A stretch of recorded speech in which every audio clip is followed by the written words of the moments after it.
तर आज माझ्यासोबत असं काय होईल मला वाटलंच नव्हतं. ज्या कॉन्सर्टच्या लोकांना तिकीट मिळत नाही ती त्या कॉन्सर्ट मध्ये आपल्याला डायरेक्ट VIP एंट्री मिळाली. तुम्हा सगळ्यांना माहितच असेल आपण एक प्रोडक्शनचं पेज खोललेलं आहे. त्या प्रोडक्शनच्या कामानिमित्त आम्ही आज CST ला गेलेलो होतो. मरीन ड्राइव्ह वरती थोडंसं चिल करून आम्ही घरला गेलो. तेवढ्यात घरी गोल्या आणि आदर्श आले आणि इथं आम्ही रोलिंग लाऊडच्या कॉन्सर्टला आलो. कॉन्सर्टला आल्यानंतर आम्ही सकाळी गिम्बल घ्यायला गेलेलो. त्यामुळे आम्हाला कॉन्सर्टला पोहोचायला खूप वेळ झालेला. त्यामुळे अजून आमचा निम्मा मूड ऑफ झालेला होता. पण करण अर्जुनचं गाणं ऐकून आमचा मूड फ्रेश झाला. तर मग आता तुम्ही पण ऐका.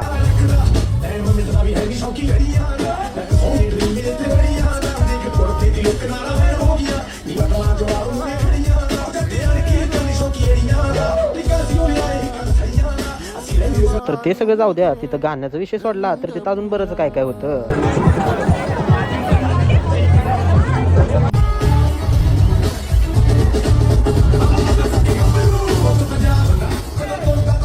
तर आम्ही फिरून फिरून खूप दमलेलो. 2 जागेवरती स्टेज असल्यामुळं एक टाइम इकडं एक टाइम तिकडं आणि त्यातल्या त्यात आमच्या सगळ्यांच्या मोबाईल मधलं चार्जिंग पण संपलेलं. मग काय इथं चार्जिंग स्टेशन असल्यामुळे आम्हाला बरं झालं. तर मोबाईलला तर काही चार्जिंग झाली नाही, पण ह्यांचा फोटो काढायचा क्रेज इतका की टाकीवर पण चढायचं सोडून ती कशावर पण चढून फोटो काढायला लागली ती.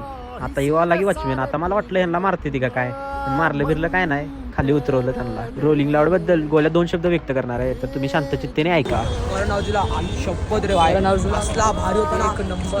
आयुष्यप असली गाणी बोलली, सेक्सी गाणी बोलतो गाळ फाटली. आयुष्यप असला एक्सपिरियन्स लाईफ मध्ये कधीच नाही झाला. फर्स्ट कॉन्सर्ट होता माझा, पण फर्स्ट होता. ओपन वर्ल्डचा टॉप रोलिंग लाऊड बद्दल समजले भाई क्या है विषय भाई. फीलिंग वाज ऑसम भाई, ऑसम. तर आता ह्यांचे 2 शब्द ऐकून झाले असतील तर व्हिडिओला लाईक करून घ्या आणि लागले हाती फॉलो पण करून घ्या आणि इथं मी व्हिडिओ संपवतो.